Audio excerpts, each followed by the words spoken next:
Join UF Hall of Famer and 14-year NFL vet Shane Matthews every weekday as he brings you all you need to know about your Florida Gators, including news, analysis, and opinions with some of the biggest names in sports. Find us on Spotify, Apple Podcast, Google Podcast, or wherever you listen to your favorite podcast. Or watch us live at 8 a.m. on Facebook, YouTube, and Twitter.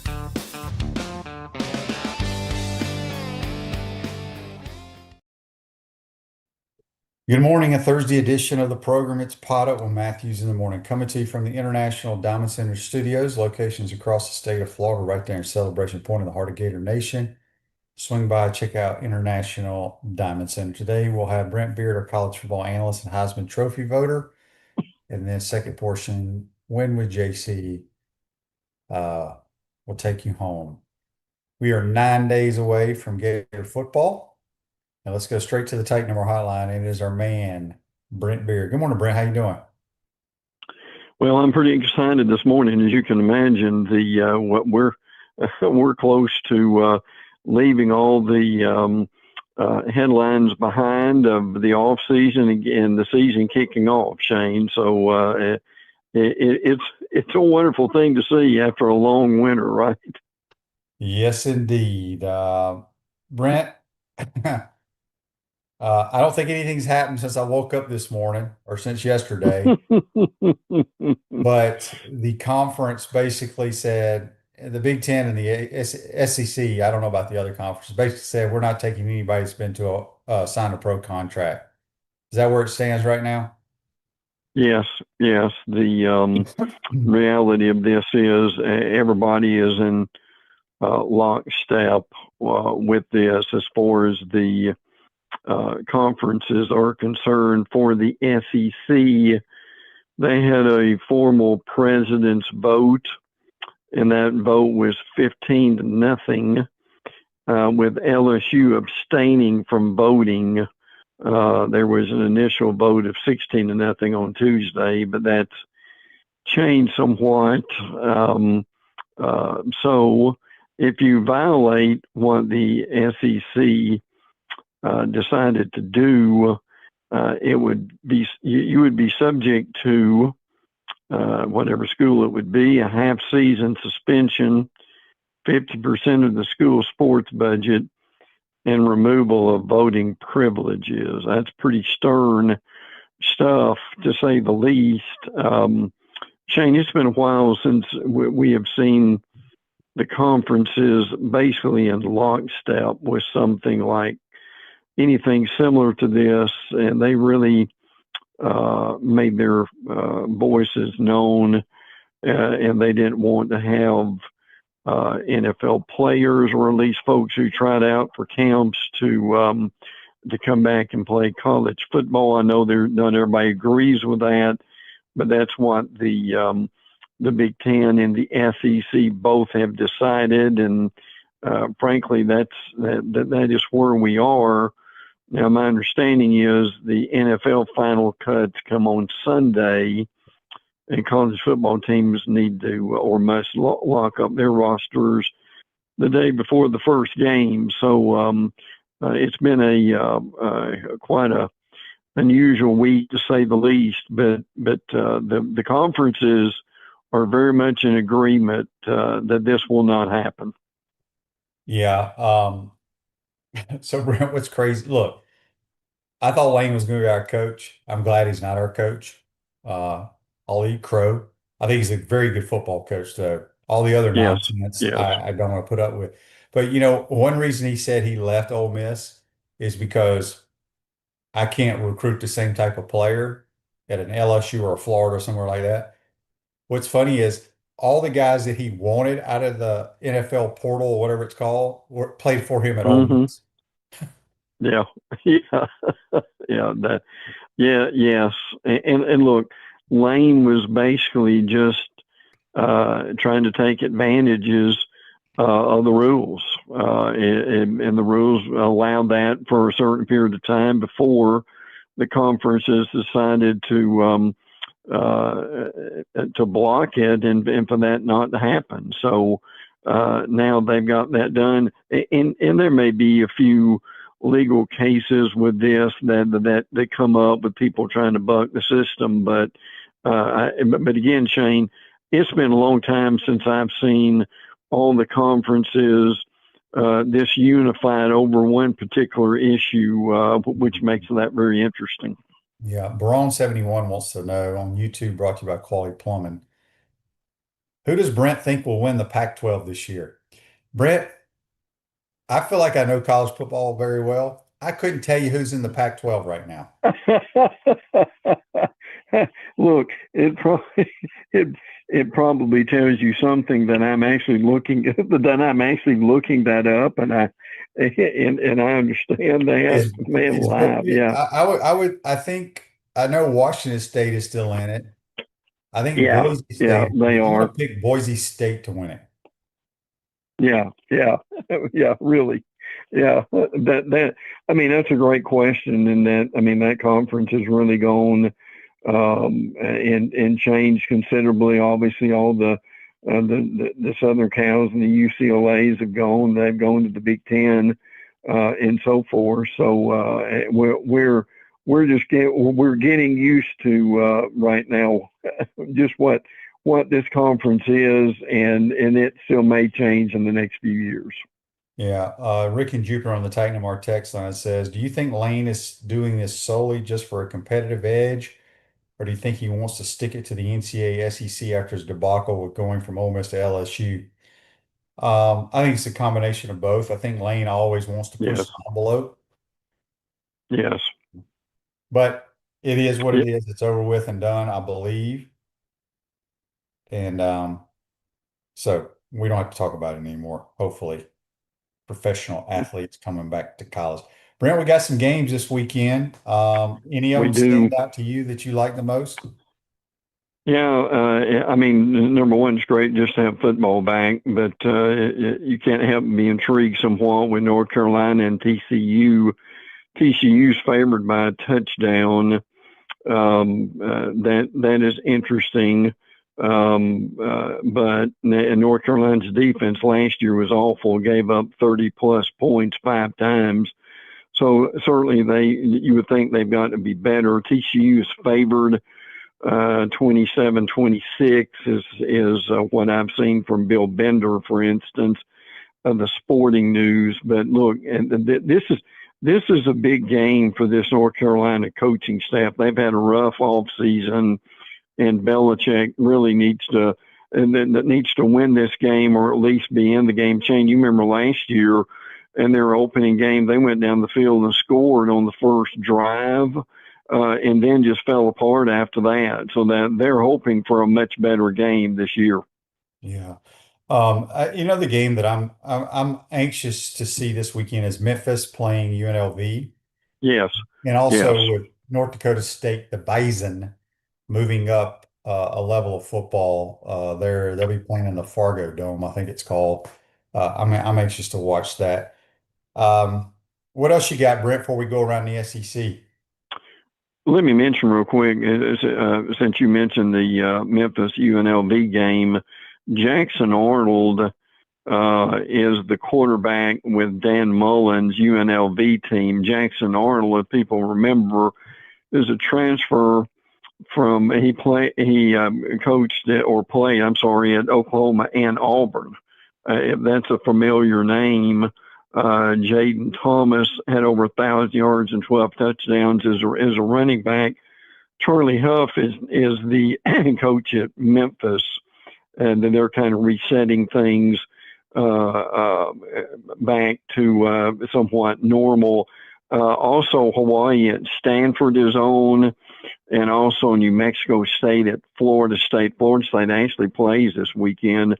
Ashton Daniels is the quarterback at FSU, and we'll get into this more in a few minutes. But that's a big game for them before they play SMU on Labor Day night.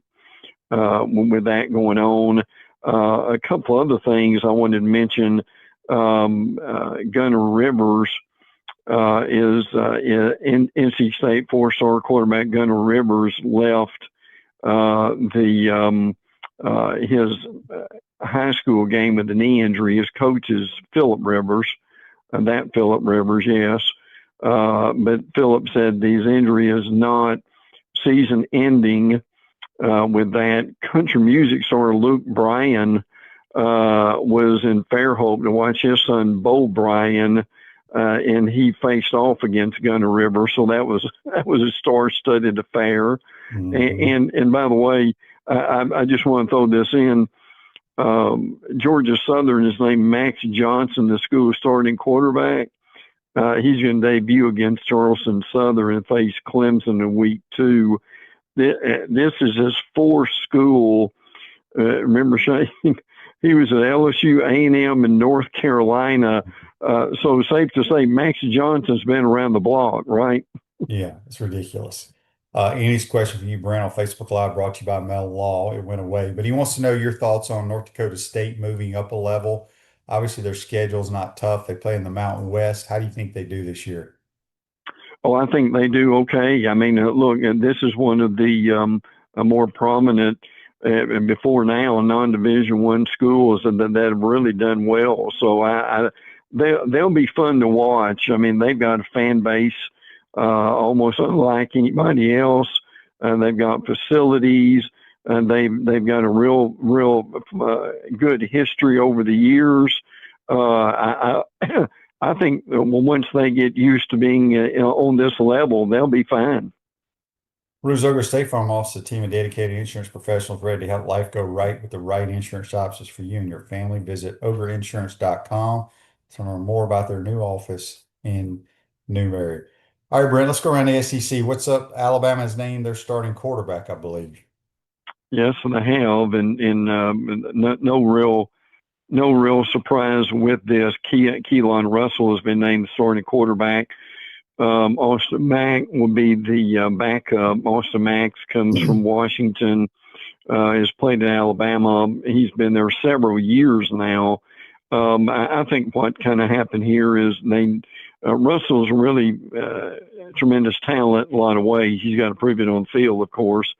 But there's some thought that Russell might leave. I think if he wasn't named the starting quarterback, but he certainly has earned it. From what we understand, he's been impressive. Now, Bama's had some unfortunate injuries. Jaira Edwards at freshman safety, upper body injury, hurt himself this week, will undergo some surgery. So he's out for a while. Defensive lineman Jeremiah Beeman also had an injury in practice on Sunday. So they think he very well may be out for the year. So, that's what you go through during this time. Bama's trying to redo their offensive line. It was terrible last year in a lot of ways. They think they will be better. The defense returns almost everybody, so that's a real plus for them as they get ready to open up the season next week. Yeah, Brent, obviously they went to the playoffs last year, but I mean, it's been a long time since like Alabama, there's not a whole lot of talk about them, right? And, Yeah. I'm just curious if they don't make the playoffs this year, what the fan base, what Caleb DeBoer is going to be catching, how critical of a year is it for him? Oh, it is. There's no question about it. Now, my understanding is that, unless they just have an unmitigated disaster, he will be back. They're trying to give him some latitude with this, but they do think this would be a better year for them. October is going to be really tough. They've got they should be okay in September, but October is when they play Georgia and when they play Tennessee, and they go through the gauntlet with that. So, and therefore, listen, I've seen predictions for Alabama from 8-4 to 10-2 type season, but they do think they'll be able to run the ball better, and their offensive line will be better this year, which would help them tremendously. The Hogs have named their starting quarterback as well. Yeah, and KJ Jackson is the starting quarterback now at Arkansas. He had been battling with AJ Hill, who followed Ryan Silverfield from Memphis. So they're hoping that, I mean, frankly, Arkansas has had decent quarterback play over the last few years. Shane, as you know, that Arkansas's problem has been more on defense and at the line of scrimmage. So they think that they will be okay with their quarterback, but and all the preseason magazines, Arkansas has been picked last in the SEC. Yeah, it's going to be a rough year for them. All right, what about the Mighty Gators? Well, a lot of people are excited about the quarterback situation and Aaron Philo and Tramel Jones, obviously being from Jacksonville. I think these guys will. I think Jones will get a little bit of play over the first couple of games, and then they'll be ready for when they go to Auburn. Is going to be the interesting thing, but I agree with the coaching staff. They have put a lot of effort into the line of scrimmage. That's what really need to be rebuilt, and they'll bring the quarterbacks along as they go. Miles Graham, junior linebacker, named for the Chuck Bednarik Award. So congratulations to him, the son of Gator star Ernest Graham. So it's amazing how these kids grow up very quickly, don't they, Shane? Yeah, I think Florida's going to be really good on offense. I'll be shocked if they're Yeah, not. Uh, I agree. I think I've had multiple people send me highlights or highlight reel of Aaron Philo from 2 years ago when he played a lot against Virginia Tech. He beat Miami, a couple other games. He's played some football, and He can he's absolutely. I mean he's played quite a bit more than people think, and I think he's a good player. Franklin on Facebook on YouTube, brought to you by Quality Plum, wants to know, compare Philo's arm to Danny's. It's 1,000 times better than Danny's arm. It's 1,000 times better than my arm. It blows my mind. I don't understand what these people. The guy can make all the throws. Yeah, he Uh, can. he's a really good runner. Um, yeah, the people that say he doesn't have good arm strength, they have no clue. So hopefully he has a good year, and I like Trammell a lot too. As you said, I think he'll play a little bit the first 2 games. Yeah. Um, but Filo's going to have to play poorly to not be the guy. All right, the LSU Tigers, Brent. I don't know what to make of them. I All I know is I Yeah. think they're going to be pretty good. And the reason I say that is because Lane and Charlie Weiss have a track record. Ever since the green dot has come into play with the quarterback, they've been the top offense, the top scoring offense in America. Um, so we'll see, but it's just a circus, it seems like every day. It is. Well, I think what Lane likes to do is push the boundaries, and that's kind of what he's done in this situation with the getting players from the NFL. But again, as we said earlier, the SEC has drawn the line in the sand, and it is a hard line, and they are not budging with this. So, but as far as on the field, I think there's a lot of excitement about what LSU could be and where they are going. Obviously, they've got a very good quarterback in Levitt, who is transferring over. They're excited about what he's going to be able to do. Now, and I mentioned this 2 or 3 times, it's worth mentioning again. The people who cover LSU have mentioned that, look, all the skill position players at quarterbacks and all that are exciting to look at, but that they've also put a dose of reality to this is that LSU, and if people follow them over the last few years, they have struggled at the line of scrimmage. And you don't rebuild the line of scrimmage, is one thing I've learned from Shane over the years. You don't rebuild the line of scrimmage overnight. So the people who've been more realistic say, they could be very exciting, they could be very good, but the reality is it just takes a while to rebuild the offensive and defensive line, and that's probably one of the things LSU, the folks who cover them, they see that and they're trying to get that out there, but the fans don't want to pay any attention to it, do they, Shane? No. Uh, it's going to be interesting to see. Missouri, what's the latest status on Ahmad Hardy?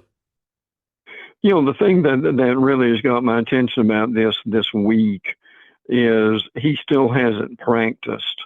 Now I'm sure he's in good shape. Again, the thing here is Ahmad Hardy got shot at a party several months ago, and he is okay physically. But I'm just guessing here that, look, when you go through a trauma like that, it takes a while to get over it. They're not sure when he's going to play. And again, we're talking about one of the better running backs in the entire SEC. I mean, he basically averages easily over 1,000 yards a season. So this is why they're concerned about when that might be. Now, their early schedule is Arkansas, Pine Bluff, and Kansas, which is their big game in September, Troy, and then they play at Mississippi State. So, Shane, the reality of it is, I mean, they're going on with practice. They're doing what they need to be doing. But the coaches have said, and they've been pretty consistent about this, that it's up to Ahmad and how he and his body react to all this. So they're targeting mid-September, but it may be a little bit longer than that. Gallo Car Wash is locally owned by UF alum and the only car wash that provides NIL opportunities to Gator athletes. Locations on Northwest 13th Street, Wilson Road, now open in Jonesville next to Tioga. Real quick, Justin asked on YouTube, brought to you by Quality Plumbing. Shane, do you think Rubio gets any touches in the home opener? No. I think he might play a little bit late in the game against Campbell. But we got 4 running backs that are going to touch the ball a lot before he does. Good little player, but again, I could be wrong, but you asked my thoughts. That's what I'm going to give you. All right, what's going on with the Ole Miss Rebels, Brent? Yeah, well, one of the guys that they're impressed with, Blake Purchase is his name. He came from Oregon, transfer, played 35 games in 3 seasons with Oregon, so he has certainly been on the field. Centurion Perkins and Cam Franklin are the only returners who played more than 20 snaps for Ole Miss this year.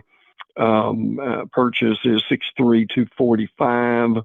They think that he's going to really be able to help them. Princewell U led the Rebels in sacks last year before transferring to LSU. So they're kind of rebuilding a bit too, but don't sleep on Ole Miss. They with that quarterback and running back and what they're capable of doing, this is going to be one of the better offensive teams in the league. Plus, if they get much better on defense, which people think they will, as the season goes along, they're going to be a tough out by the time that October gets here. Yeah, the Vols have named their quarterback. They went with a true freshman, Brent. They sure did, and this is Faison Brandon, who's a very talented quarterback, a lot of ways, dual threat guy. There was a battle between he and George McIntyre, but Brandon won. I mean, McIntyre will certainly play with that. This is the first freshman to start at Tennessee since 2004. So it's been quite a while before that has happened. Now, the reality for Tennessee is the second game of the season, they play Georgia Tech. So that's going to be very interesting for them as far as where that is going. So at Tennessee, trying to rebuild their defense. TJ Metcalf and DeWine Lane are their 2 safeties who have stepped up, filling in for Idris Farouk, who is one of the safeties. They really liked him, but he got hurt and he's out for the year, unfortunately. So, and again, there's a lot of optimism this time of year, as we know, but there's more optimism coming out of Knoxville than there were a few months ago. I can easily tell you that. Yeah. I can't get on I don't see them having a good year. I hope I'm correct. Alberto in Miami Lakes wants to know, do we think Miami will be good this year? He says the other lawyers here are already booking their trip. Look, I think Miami's going to be very good. I think Mentz is an excellent quarterback. Yes. But and I don't think their schedule is very difficult. because I don't think they play like Louisville or SMU in the league. They have a difficult road game at Notre Dame, but they usually lose one or two games they're not supposed to lose. I don't know how good their O-line is this year compared to last year. So I think Miami's going to have a good year because of their schedule. Brent, give us some nuggets Yeah, before we get out of well, here. oh yeah, and I'll just lead into that. Look, in their schedule, you've got Stanford, FAMU, Wake Forest, Central Michigan, Clemson is a possible loss, Florida State, Pittsburgh, at North Carolina, at Notre Dame, which is a game that people think if they're going to lose one, that's the one they may lose. Then they've got Duke, Virginia Tech, and Boston College. So, listen, what does that tell you, Shane? It's just what you said. Their schedule, frankly, is incredibly easy. Look, they're a good team. There's no question about that. There are a lot of people predicting them to go forward into the playoffs, but part of the reason for that would be because of the schedule. So the truth of the matter is, Clemson and Notre Dame are going to be their biggest foes to be able to play this year. So look, I mean, Miami's good. There's no doubt about that. But the problem is, what in the world are you going to do with a schedule like this, and how can you not end up in the playoffs with that? So, by the way, Florida State is not releasing a depth chart ahead of this game with New Mexico State. This is kind of just trying to get it right game before they play SMU on Labor Day night. That's what they're doing. Ashton Daniels is quarterback at FSU. And they've got some good players. I mean, their defensive back, Jabril Rawls, is a candidate for several of the awards. So that's going to be interesting to see where that goes and how the game ends up going to. Quick note about Vanderbilt. Senior Blaze Berlowitz, that's a great quarterback name in it, Shane, is going to be the Vanderbilt starter. Jared Curtis will also play in the game. That could have reversed itself at some point. So, but the main thing is we've got ball to watch this week, Shane. That's what's exciting.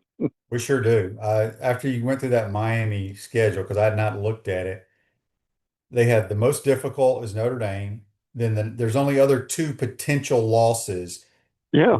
Clemson and Pitt, because Pitt can give them some problems offensively. I don't know where the games are. Right. Boy, what a cakewalk. Brent, great stuff as always. Enjoy the weekend. We'll talk about it next week. And look forward to it, bud. Take care.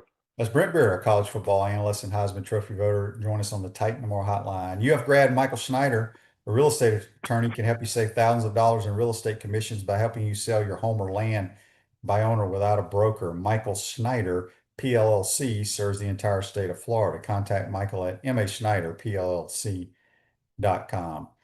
We're going to take a quick time out, come back. It'll be Win with JC. You're watching and listening to PodUp with Matthews in the Morning from the International Diamond Center Studios. Be right back.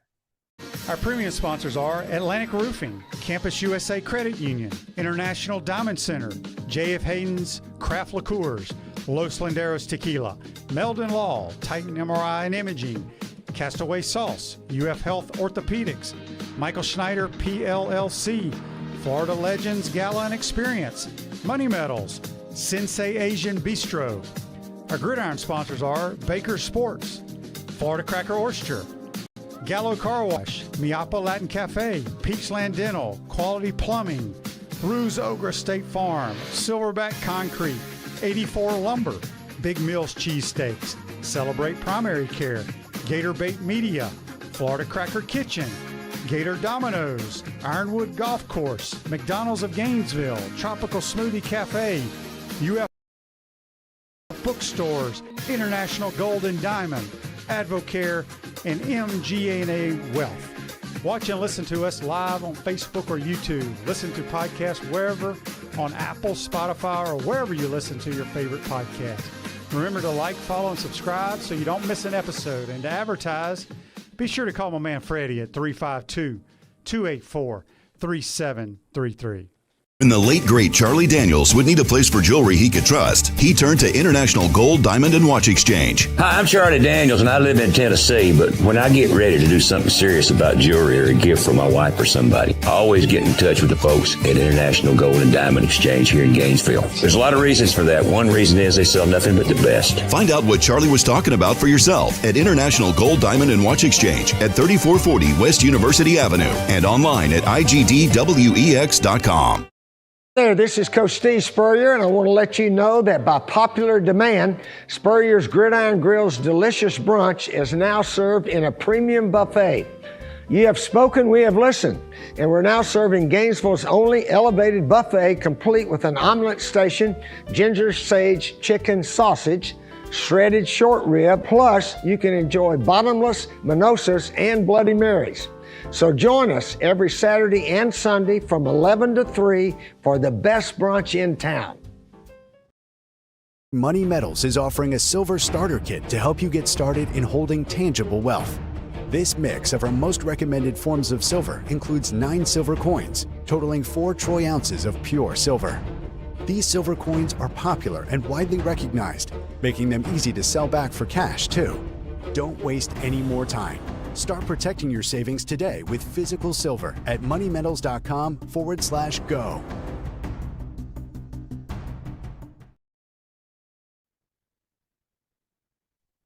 Good morning, everybody. It is time to win with JC. Here we go. It is week 0 in college football. This is the second half of Matthews in the Morning on every Thursday as we get ready for the big weekend in games going from now until the end of the year. It's a great time. It's the best time of the year, really is. It's the best time of the year. So everybody, I hope I can provide some value for you and add some things that maybe I've looked at throughout the week. I bring in Zach Rothrock. We will also do NFL once that season gets cranking up here in a couple of weeks. But week 0 is an interesting week because it's just college football, and there's a lot of games starting tonight, going tomorrow night, many small colleges and such. But the Saturday games are the ones I'm going to focus on today. We've also got golf, the Tour Championship in Atlanta at East Lake. They have cut the field down to 30 players. This is the race for $20-some-odd million.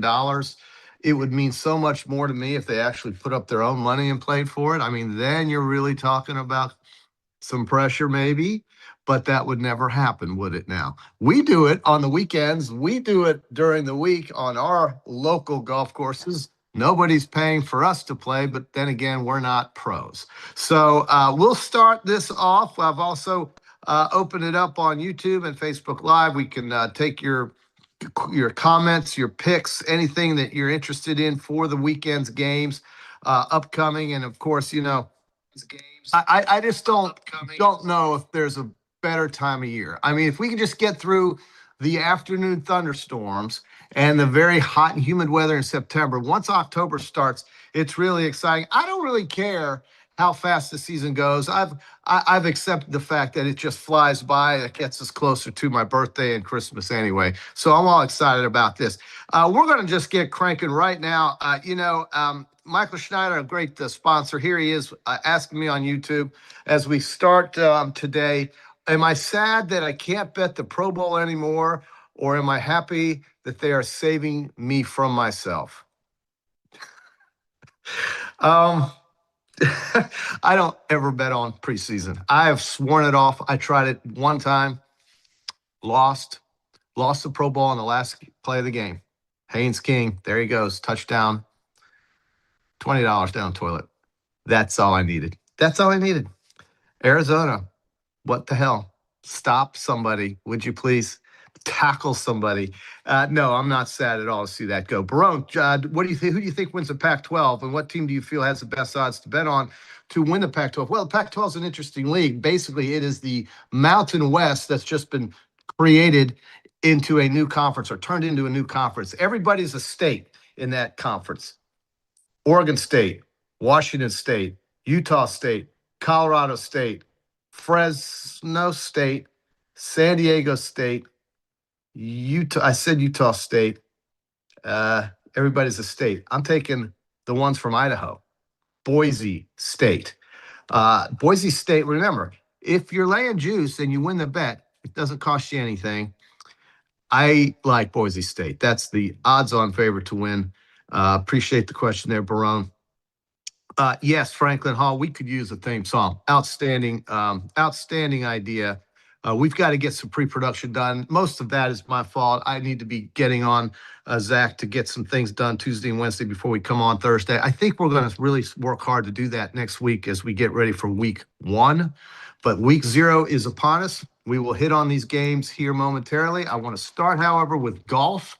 The reason why is because that starts today. We missed the Peachland Dental Picks contest with Shane and I yesterday. What a oversight, a horrendous oversight. But I can tell you what I have for this tour championship. Again, 30 players. There's a guy statistically in the field that plays this course better than anybody. And rather than bore you with all the statistics, just trust me. I've listened to many people on the Vegas Stats and Information Network. Jeff Shealy, I've listened to Kelly Bidlin, Matt Brown, Wes Reynolds. All of these guys follow the golf incessantly throughout the year. They are really well informed. I respect their opinions. Xander Schauffele is the guy they love in this setting. Now, he hasn't played great, hasn't won anything, but he's never out of it. He's never out, just walking through the course, going through the motions on the last 2 rounds. He always makes the cut. Top 5 is 2-1 for Xander. I think that's good enough for me. To win, you get 11-1. Remember, only 30 players in this tournament, and this will be the last one. Rory McIlroy plays well here, plus 900. I'm not sure about his game right now, but if he gets hot and we get the old Rory, the one that actually feels like winning golf, 9-1 is not a bad day. 9-1 is not a bad day. My main man, the guy I picked last week, 35-1 winner, went off at, I think, after the first round, he went from 35 to 7-1. That's Wyndham Clark. He's plus 1750. Love him. Got Colin Morikawa, top 5 at plus 300. And then I've got a couple of small parlays for top 10s at plus 800 and plus 700. The 800 one is Young, Goddard, Rory, and Scotty in the top 10 to finish. Now, remember, you're taking up 4 out of the top 10 spots, but ties count. So it could be definitely more than 10 golfers. Also, I've got Scotty again in a top 10 parlay with Xander Schauffele. Sam Burns, and a guy who played well last week, Patrick Cantlay, he also really enjoys this golf course. So that's some of the insight that I was listening to this week from those aforementioned people that I told you about, into this tournament. It's the best way to watch it. And a lot of times I simply just wait till Saturday and or Sunday, take a guy who's down maybe 2-3 strokes, get some really good odds. If it's a guy that I trust who can win a tournament like Cam Young or like Scotty Scheffler, of course, and he's getting plus odds in that scenario, I think it's always a good idea. I mean, you're getting more than what you bet. So I like that. I've got some added win totals that I'm going to throw out there, but we're going to start with some of the games this weekend in week 0, and I want to bring in my man, Zach Rothrock, who's also been looking at these games. And, I'll tell you, these games, honest-to-God weekend, football games. Well, honest-to-God football games. We're not talking about LSU, who, by the way, is Right. trying like hell to we're not going to waste our time on LSU. They are the villain. Although, to their defense, they're just playing by what the rules said they could play with. But now they better not mess with Sankey, because he's finally grown some teeth. He's finally grown some claws. And he's finally decided, you know what, screw this. Let him sue my ass. Let him go to and hold this up in litigation. We'll hold it up for years if you really want to do that for a guy you don't even really need out of the NFL. I'm not going to get off on that tangent, but this weekend, the games are what matters. And there's one miserable SOB who's coaching in college football that has no business doing that. And that's the guy leading the North Carolina Tar Heels. He's not recruiting anybody. He's just recycling guys that nobody else wants. And this line with TCU, who, by the way, they're a disaster too. They're fighting on buses. They're killing each other in the showers. They hate each other on the practice field. That could Oh my be God, a that's good not very thing. Christian at all. No, it's not very Christian at all for a private little school in Fort Worth, I know. such a nice little place. TCU is opened at 7.5, jumped all the way up to 9.5. The money is all over the Frogs. The total's 46.5. And honestly, I don't know if North Carolina can score 20 points. I don't trust them to score any points. So if I was looking at a total, I wouldn't mind the under here, but I don't care if it's 7.5 or 9.5. I think North Carolina is that bad. I have no idea why. other than the fact that last year they were one of the worst teams in football. And what have they done in the offseason to improve themselves, either through the portal or with recruiting, with old grumpy man who's dating somebody who is the age of my daughter? Yikes, or yeah. actually younger than my daughter.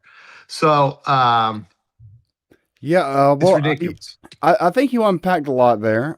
Really, the only thing that gives me that really gives me some type of hesitation on this is that I don't like to run with the public, and it feels like the public is gonna have very much the same mentality that you had there. But having said that, North Carolina looks awful. They have a lot of off the field drama with the Lombardi thing, the Belichick thing. TCU has brought in a transfer quarterback. His name is Jaden Craig. I don't really know a lot about this guy. All I know is that he apparently is a dual threat running back who transferred from Harvard. I like the idea of an athletic guy who is not described as dual threat, who I would assume can run around a lot. I like the idea of a guy like that with a big brain, with a Harvard brain that can probably read the defense and break things down. UNC, I mean, last year, if you guys remember, they came out in the opening drive. They had a big, like a 70-yard, I don't remember if it was a drive or just a big play. Yeah, and it looked like they were ready to be world beaters. And then I think the final score of the game wound up being about 42-7. I kind of think this is going to be more of the same. You saw Michael Jordan in the box. You saw all these right. Roy, he left it out. Roy Williams was there. I mean, Harry. Listen, there is one redeeming thing about North Carolina, though, that was just pointed out to me on YouTube by Zach 6824, and I think Zach 6824 does make a good point, as does Cliff Saunders, as do all the guys watching us today. Bobby Petrino is their offensive coordinator. He can dial up anything. He can dial up anything. He's one of the best play callers in the game. Period. End of story. However, in Atlanta, he stunk for the Falcons. He didn't have the personnel he liked. And the only place I've really seen him excel at a place that you would not think excels was obviously at Arkansas. Not here recently, but in the past when they had Ryan Mallett, he actually had players. Well, you give him some players that he can execute. I just don't think at North Carolina there are any. So I do appreciate what Zach's saying here. I'm just worried about what that line just did, going from 7.5 to 9.5. It might just be a stay. It might be a stay away for me. I may watch and look at some second half or third quarter numbers on the prop side. It really could boost the morale of North Carolina's team to see both Bobby Petrino and Bill Belichick riding around the campus on scooters trying to pick up sorority girls. That really could boost the team up a little bit. Well, there is something to be said.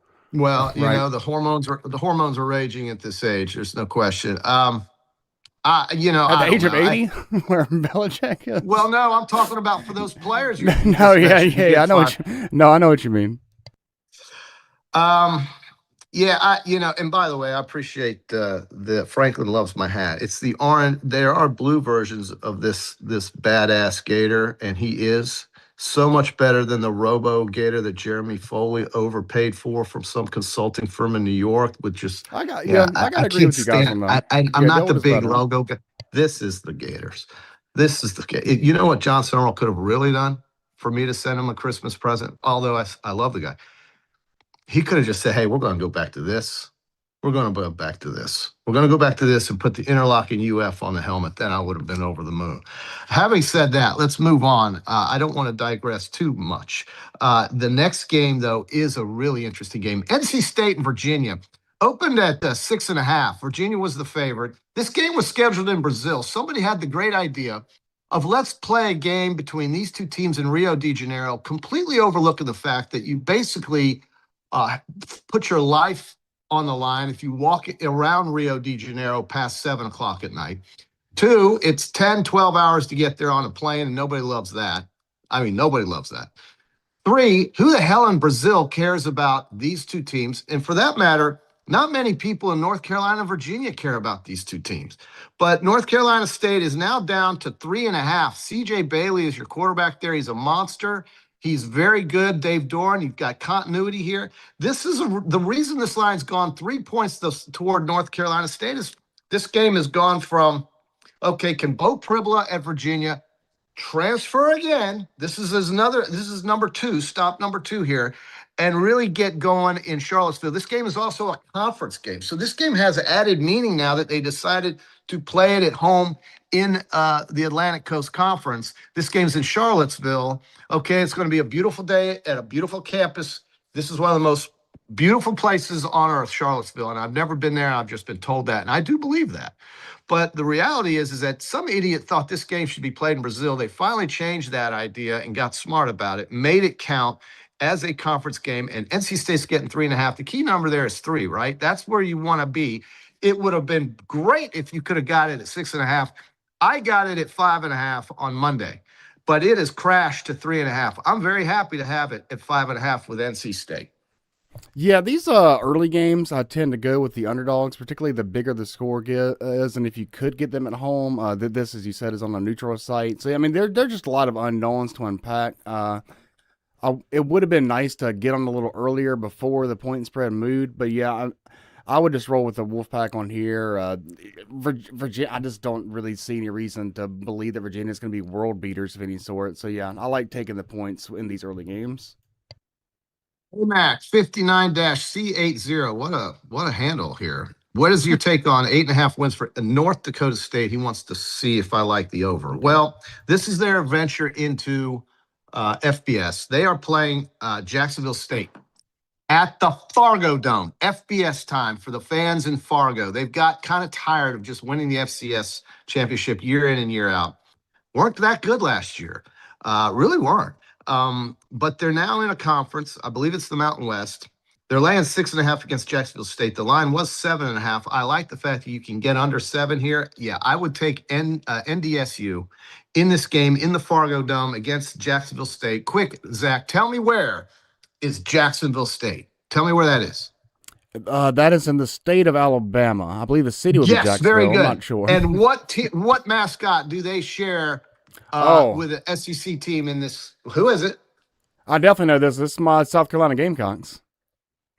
Yes! Gosh, that means you must take North Dakota State. Anyway, the total is 46.5. I tend to go under here.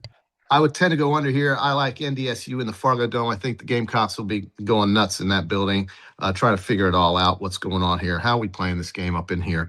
I would take NDSU in this one. So I've got NC State plus 5.5. It's down to 3.5. Don't like that number, but it's still above that key number of 3. But this is NCAA football. These numbers are more key in the NFL, I'm telling you. But it's still 3. Well, I've got 5.5. Look, 5.5, 4.5, basically the same. Okay, then we go to a game in the Coliseum in Los Angeles. The pressure is on Lincoln Riley. The seat's not hot, but it's warm. Southern Cal is playing San Jose State. This is a group of 6 team. They are 38.5-point favorites. That number is way up from 36.5. The total was 58.5. I got it at 59.5. It's now 60.5. This is probably my most confident play of the weekend. It's Southern Cal over the team total and over the game total of 60.5.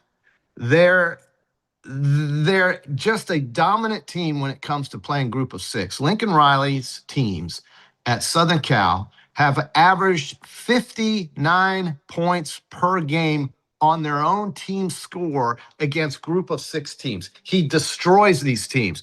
San Jose State, I have no idea what Kalani Sitake's doing over there or why he's there, but I think what we'll see here is Southern Cal somewhere in the 40s. By the third quarter, they'll start taking Maava out. They'll start taking all their great players. And listen, they had a great offseason accumulating talent. They are extremely talented, Southern Cal. Having said that, I am taking their season total under 8.5 because of their schedule, which is just death. It is death. I don't understand how the Big Ten can schedule them like this and then give Penn State a schedule without Oregon, without Ohio State, and without Indiana, and with Southern Cal at home. Southern Cal hits the Central and Eastern time zone and just goes into, it's like kryptonite. They can do nothing. What do you think of Southern Cal? I'm not sure about the 38.5, but I love the 60.5 over. I got it at 59.5. I think we're looking at a score where Southern Cal almost gets that by themselves. Yeah, that's actually because I anticipated us talking about this game, and I remember you saying yesterday that you potentially liked USC to cover, and so my take was actually going to be that I did not enjoy laying these humongous point spread bets, but I do like the idea of USC scoring a lot of points and San Jose State maybe putting in a couple towards the end in garbage time. So yeah, over 60.5 feels like a good play in this game. You don't have to worry about climbing a giant mountain of a 37-point spread. I'm just telling you that SC is really going to be a good team this year, but they have gotten no breaks with the schedule maker. If you go and check their schedule, and I don't want to bore you with it right now, but it's very, very difficult. Very difficult. Oh, yeah. Compared to Penn State, it's ridiculous. I think they're an 8-14, so I'd take under 8.5. Then at night, we've got this thriller. By the way, there's also Sacramento State, Eastern Michigan. I have no interest in that, but if I had to, I'd look at the points getting 10.5 for Sacramento State. But here's the game at night that everybody's really excited about. And I'm bringing out the Aggies, baby. I'm bringing them out. This is an awful team out of Las Cruces, New Mexico. If anybody knows geography, they will know that it's basically a border town. And it is a very, let's just say the restaurants there are awesome if you like Tex-Mex. Or if you just like real Mexican food, you will do great in Las Cruces. The spread is 31.5 for Florida State. But here's the thing with Florida State. We have already talked about the team total under 6.5 for the year. That's guaranteed. I think you can alt that and go even lower.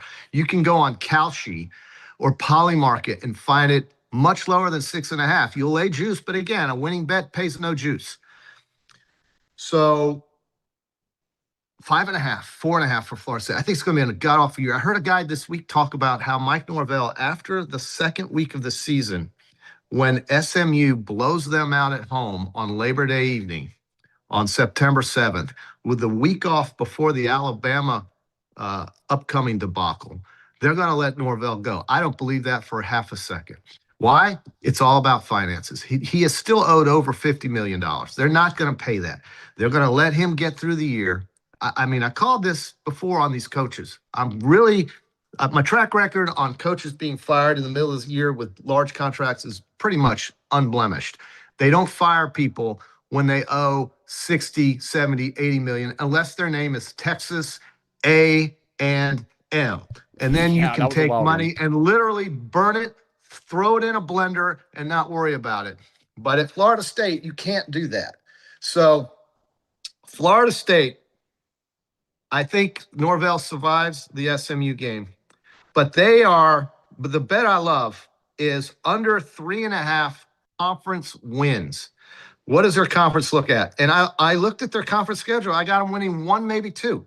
The only game I see them winning in the conference is at Boston College and maybe NC State at home, maybe. But you got SMU, you're at Virginia, at Louisville, at Miami. I'm sorry, you've got Virginia at home, but you're at Louisville, at Miami, at Pittsburgh in the middle of November. You got Clemson. Your hopes are on Austin Daniels, backup from Auburn, transfer. Florida State's going to win 4 games, maybe. They're going to win 1 or 2 in the league.